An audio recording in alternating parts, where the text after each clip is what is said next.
कहानी की शुरुआत होती है टॉम रिपली नाम के एक युवा होशियार और चालाक इंसान से। यही कारण है कि फिल्म का नाम भी द टैलेंटेड मिस्टर रिपली रखा गया है। हालांकि उसका ये टैलेंट किसी नेक काम के लिए नहीं बल्कि धोखाधड़ी और झूठ बोलने के लिए इस्तेमाल होता है। ये 1950 के न्यूयॉर्क की बात है, जहां रिपली अपनी चालाकी और धोखेबाजी के दम पर खुद को बनाए रखने की कोशिश करता है, लेकिन उसकी ये काबिलियत भी उसके गुजारे के लिए काफी नहीं होती। एक दिन बड़े होटल में वेटर का काम करते हुए रिपली की मुलाकात प्रिंसटन कॉलेज के एक ग्रेजुएट से होती है। वो शख्स अपने हाथ में लगी चोट के कारण खुद पियानो नहीं बजा सकता, इसलिए वो रिपली को कुछ पैसे देकर अपनी जगह पियानो बजाने के लिए कहता है। रिपली इस मौके को तुरंत पकड़ लेता है और कॉकटेल पार्टी के दौरान प्रिंसटन यूनिवर्सिटी की जैकेट पहनकर पियानो बजाने लगता है। इस बीच एक प्रभावशाली बिजनेसमैन हर्बर्ट ग्रीनलीफ वहां पर आता है। वो डिकी ग्रीनलीफ का पिता है। वो रिपली की जैकेट पर ध्यान देता है और उससे पूछता है क्या वो उसके बेटे डिकी को जानता है। रिपली बिना कोई मौका गवाए झूठ बोलकर कहता है कि वो डिकी को जानता है। ग्रीनलीफ उसकी बात पर तुरंत यकीन कर लेता है, क्योंकि उसकी जैकेट से वो प्रिंसटन यूनिवर्सिटी का स्टूडेंट लग रहा था। इसके बाद दोनों थोड़ी देर टहलते हैं और ग्रीनलीफ उसे अगले दिन मिलने का न्योता देता है। रिपली उस जैकेट को लौटा देता है क्योंकि वो किराए पर ली गई थी। असल में रिपली ने मिस्टर ग्रीनलीफ से झूठ बोला था। ना तो वो कभी प्रिंसटन यूनिवर्सिटी गया था और ना ही वो डिकी को जानता था। अब कहानी हमें टॉम रिपली की निजी जिंदगी में ले जाती है। न्यूयॉर्क के डाउनटाउन एरिया में एक छोटे से 2 कमरों के अपार्टमेंट में वो अकेला रहता था। रिपली की असली पहचान के बारे में बहुत ही कम लोग जानते हैं, यहाँ तक कि उसका होम टाउन भी कोई नहीं जानता। कुछ साल पहले जब उसके माता पिता को ये पता चला कि उनका बेटा होमोसेक्सुअल है, तो उन्होंने उसे घर से निकाल दिया और उससे सारे रिश्ते तोड़ दिए। ये 1950 का समय था, जब समाज इन चीजों को स्वीकार करने के लिए तैयार नहीं था। अब रिपली बिना किसी परिवार या सहारे के अकेले अपनी जिंदगी गुजारने की कोशिश कर रहा है। कुछ समय बाद वो दोबारा मिस्टर ग्रीनलीफ से मिलता है। इस बार ग्रीनलीफ उसे बताता है कि उसका बेटा डिकी पूरी तरह से बिगड़ चुका है और इस समय इटली में रह रहा है। डिकी को अपने पिता से नफरत थी और इस वजह से वो अपनी जिंदगी अपने पिता के बिना ही जीने के लिए इटली चला गया। अब मिस्टर ग्रीनलीफ रिपली के सामने एक आकर्षक प्रस्ताव रखते हैं। अगर तुम इटली जाकर मेरे बेटे डिकी को अमेरिका वापस लाने के लिए मना सकते हो तो मैं तुम्हें बहुत सारे पैसे दूंगा। रिपली के लिए एक सुनहरा मौका था और उसने बिना किसी झिझक के इस ऑफर को स्वीकार कर लिया। हालांकि सच्चाई ये थी कि रिपली डिकी को जानता तक नहीं था, यहाँ तक कि उसे डिकी का चेहरा भी नहीं पता था। लेकिन सिर्फ पैसों के लालच में वो अगले ही दिन इटली के लिए रवाना हो जाता है। रिपली इटली पहुंचता है और वहाँ की खूबसूरत और अमीर टेक्सटाइल कंपनी की होने वाली मालकिन मैरी से मुलाकात करता है। मैरी अपनी अमीरी प्रभाव को लेकर बहुत दिखावा करती है, लेकिन रिपली भी कम नहीं था। वो भी नीरज चोपड़ा की तरह अपनी चालाकी फेंकने के लिए तैयार था। रिपली खुद को डिकी ग्रीनलीफ बताकर मैरी से अपनी पहचान कराता है। ग्रीनलीफ का परिवार काफी प्रसिद्ध था, इसलिए जब मैरी ने रिपली को डिकी के रूप में सुना तो वो झट से प्रभावित हो गई। रिपली का मानना था कि असल में कुछ भी ना होना झूठी पहचान से बेहतर है, यानी रियल नोबडी बनने से अच्छा है कि फेक समबडी बन जाए। इटली पहुंचने के कुछ दिनों के भीतर ही रिपली डिकी पर नजर रखने लगता है। वो देखता है कि डिकी को अपने मंगेतर मार्श के साथ समुद्र तट पर समय बिताना बहुत पसंद है। रिपली एक सुरक्षित दूरी से डिकी की जिंदगी का अध्ययन करता है, ताकि जब वो उससे पहली बार मिले तो उसे बहलाने फुसलाने की पूरी रणनीति पहले से तैयार हो। कुछ दिनों तक चुपचाप देखने के बाद एक दिन रिपली समुद्र तट पर डिकी से मिलने का फैसला करता है। वो डिकी से कहता है कि वो दोनों प्रिंसटन यूनिवर्सिटी में साथ पढ़े थे। डिकी को ऐसा कुछ भी याद नहीं आता, लेकिन रिपली झूठ बोलने में तो माहिर था ही। उसने इतने आत्मविश्वास से बात की कि डिकी को भरोसा हो गया कि वो उसे वाकई जानता है। ये एक परफेक्ट गैस लाइटिंग का उदाहरण था, जहाँ इंसान को ये विश्वास दिलाया जाता है कि उसने कुछ किया है, जबकि असल में ऐसा कुछ हुआ ही नहीं था। अब रिपली डिकी का अच्छा दोस्त बन चुका था। वो बहुत ही मीठी बातें करता है, जिससे डिकी और उसकी मंगेतर मार्ज दोनों उस पर पूरा भरोसा करने लगते हैं। डिकी और मार्ज रिपली को अपने साथ रखने के लिए आमंत्रित करते हैं। अब ये तीनों रात को देर तक पार्टी करते हैं, समुद्र तट पर घूमते हैं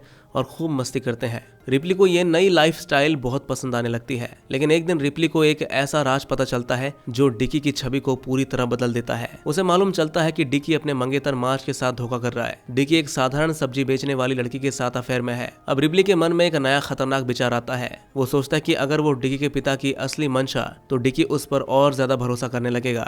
रिपली अब डिकी से सीधे जाकर सच बोलने का फैसला करता है। वो डिकी को बताता है कि उसके पिता ने उसे यहाँ भेजा है ताकि वो डिकी को वापस अमेरिका लौटने के लिए मना सके। डिकी ये सुनते ही गुस्से में आ जाता है। वो रिपली को कहता है कि वो तुरंत अमेरिका वापस लौट जाए, लेकिन डिकी के दिमाग में एक नई धोखाधड़ी की योजना बनती है। वो सोचता है कि अगर वो अपने पिता को बार बार पत्र लिखकर ये दिखाए कि वो घर लौटने के लिए तैयार हो रहा है, तो हर पत्र के बदले उसके पिता उसे पैसे भेजते रहेंगे। इन पैसों को डिकी और रिपली आपस में आधा आधा बांट सकते हैं। रिपली को ये योजना बहुत लाभदायक लगती है, इसलिए वो तुरंत डिकी का पूरा साथ देने के लिए तैयार हो जाता है। रिपली अब डिकी के हस्ताक्षर को बारीकी से देखता है और अपने दिमाग में उसे याद कर लेता है। झूठ बोलने के साथ साथ रिप्ली को लोगों की नकल करना और उनकी लिखावट कॉपी करना भी आता है, इसलिए वो डिकी के हस्ताक्षर की हूबहू नकल करने की प्रैक्टिस करने लगता है। कुछ दिनों बाद डिकी और रिप्ली ये फैसला करते हैं कि वो रोम घूमने जाएंगे। रोम में डिकी का एक पुराना दोस्त फ्रेडी रहता है, जो शुरुआत से ही रिप्ली को पसंद नहीं करता था। रोम पहुंचने के बाद डिकी अधिकतर समय फ्रेडी के साथ बिताने लगता है और रिप्ली को पूरी तरह नजरअंदाज कर देता है। ये बात रिप्ली को बहुत चुभती है, क्योंकि वो डिकी के सबसे करीब जाना चाहता था। एक दिन डिकी रिप्ली से कहता है कि वो इटली जाने वाली ट्रेन में उससे मिलेगा।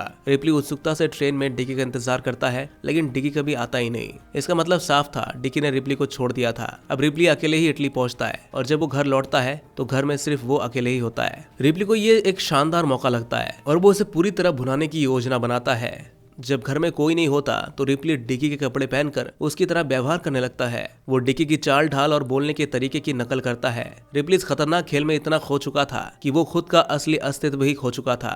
तभी अचानक डिकी घर वापस लौट आता है। डिकी को देखकर रिप्ली को झटका लगता है, लेकिन वो खुद को संभालने की कोशिश करता है। डिकी रिप्ली की इस हरकत को अजीब समझता है, लेकिन वो इस पर ज्यादा ध्यान नहीं देता। इस बीच डिकी की एक पुरानी प्रेमिका प्रेग्नेंट हो जाती है। जब डिकी उसे आर्थिक रूप से सपोर्ट करने से इनकार करता है तो लड़की खुदकुशी कर लेती है। डिकी इस घटना से गहरे सदमे में चला जाता है। अब डिकी को रिप्ली का साथ बिल्कुल पसंद नहीं आ रहा था। वो चाहता था कि रिप्ली उसके जीवन से पूरी तरह चला जाए।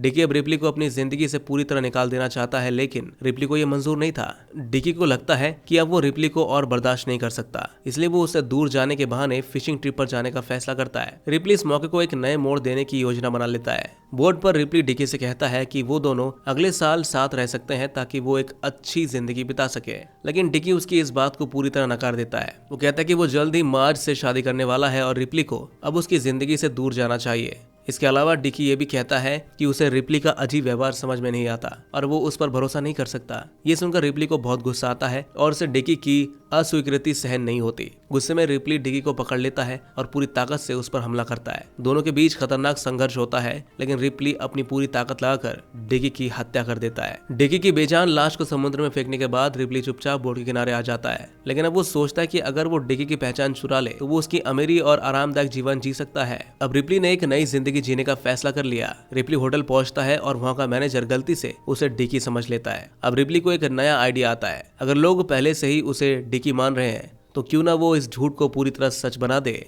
रिप्ली अब डिकी की तरह रहने लगता है, उसके जैसे कपड़े पहनता है और उसकी पहचान को पूरी तरह से अपना लेता है। वो डिकी के पासपोर्ट को मॉडिफाई करवाता है और उस पर अपनी फोटो लगवा लेता है। अब रिप्ली डिकी के ट्रस्ट फंड से पैसा निकालकर आरामदायक जिंदगी जीने की योजना बनाता है। इसी बीच डिकी की मंगेतर मार्ज उससे मिलने आती है, लेकिन रिप्ली डिकी के टाइपराइटर का इस्तेमाल करके उसे विश्वास दिलाता है कि डिकी ने उसे छोड़ दिया है। मार्ज बहुत दुखी हो जाती है, लेकिन उसे इस पर यकीन करना ही पड़ता है। कुछ दिनों बाद डिकी का दोस्त फ्रेडी डिकी का अपार्टमेंट ट्रैक करके वहां पर पहुंच जाता है। जब वो डिकी से मिलने की कोशिश करता है तो रिप्ली को देखकर उसे कुछ अजीब महसूस होता है। फ्रेडी को यह देखकर शक होता है कि अपार्टमेंट का इंटीरियर बदला हुआ है और रिप्ली डिकी की हेयर स्टाइल और उसके बोलने के तरीके को कॉपी कर रहा है। जब वो होटल छोड़ने लगता है तो उसे होटल की ओनर मिलती है, जो शिकायत करती है कि डिकी के अपार्टमेंट से देर रात तक पियानो की आवाज आती रहती है। फ्रेडी को याद आता है कि डिकी कभी पियानो बजाता ही नहीं था। अब उसका शक और गहरा हो जाता है और वो रिप्ली से दोबारा सवाल करने के लिए लौटता है। रिप्ली को समझ में आता है कि अब फ्रेडी उसके झूठ को पकड़ सकता है, इसलिए वो उसे मारने का फैसला करता है। जैसे ही फ्रेडी अंदर आता है, रिप्ली उस पर हमला करता है और उसका बेरहमी से कत्ल कर देता है। इसके बाद वो फ्रेडी की लाश को उसकी कार में डालकर जंगल में फेंक देता है, लेकिन जल्दी उसकी बॉडी मिल जाती है और पुलिस रिप्ली के दरवाजे पर आ जाती है। अब इटालियन पुलिस और डिकी के दोस्त दोनों के लिए रिप्ली एक रहस्यमय शख्स बन चुका था। रिप्ली अब कानून के शिकंजे में फंसने ही वाला था, लेकिन उसने एक और चालाकी भरी चाल चली। उसने एक खुदकुशी नोट तैयार किया जिस पर डिकी के सिग्नेचर की हूबहू नकल की गई थी। इन फर्जी नोट को सबूत के तौर पर पेश किया गया और इससे ये साबित हो गया कि डिकी ने आत्महत्या कर ली थी। इस नई जानकारी से डिकी के पिता मिस्टर ग्रीनलीफ को भरोसा हो गया कि उनका बेटा डिप्रेशन में था और उसने खुदकुशी कर ली। इसलिए उन्होंने पुलिस से जांच बंद करने का अनुरोध किया और पुलिस ने केस बंद कर दी। अब मिस्टर ग्रीनलीफ पूरी तरह से रिप्ली पर विश्वास करने लगते हैं। इतना ही नहीं, डिकी के ट्रस्ट फंड में से एक बड़ा हिस्सा रिप्ली को दे दिया जाता है। अब रिप्ली पूरी तरह अमीर बन चुका है, लेकिन भले ही वो पैसों में डूबा हुआ हो, उसके भीतर एक खालीपन भर चुका है। वो हर किसी को धोखा देकर अपनी जिंदगी को शानदार बना चुका है, लेकिन इसके बदले में उसे कुछ भी असली नहीं मिला। अब रिप्ली को सब कुछ मिल चुका था, डिकी की पहचान, उसका पैसा, उसकी जिंदगी, लेकिन हर चीज जिसे वो नहीं बदल सकता था वो थी उसकी खुद की असलियत। उसका लव पार्टनर पीटर अब उसके साथ था, लेकिन ये रिश्ता भी झूठ पर टिका हुआ था। जल्दी रिप्ली को एहसास हुआ कि वो अपने ही जाल में फंस चुका है। उसे अपने झूठ को बनाए रखने के लिए और लोगों को मारना पड़ेगा और आखिर में वो बिल्कुल अकेला रह जाएगा। पीटर को अपने सच का पता ना चले इसलिए वो उसे भी मार देता है। अब रिप्ली पूरी दुनिया से बचकर निकल चुका था, लेकिन अंदर से वो पूरी तरह खाली था। ये झूठ और धोखाधड़ी की असली कीमत थी। झूठ पहले दूसरों से शुरू होता है, लेकिन धीरे धीरे हम खुद को भी झूठ बोलने लगते हैं। जब हम झूठ से अपना जीवन बनाते हैं तो अंत में हम अपने ही बनाए हुए जाल में फंस जाते हैं। तो दोस्तों, कैसी लगी आपको ये कहानी कमेंट में जरूर बताइएगा और ऐसी ही मूवी एक्सप्लेनेशन देखने के लिए हमारे इस चैनल को सब्सक्राइब जरूर कर लीजिएगा।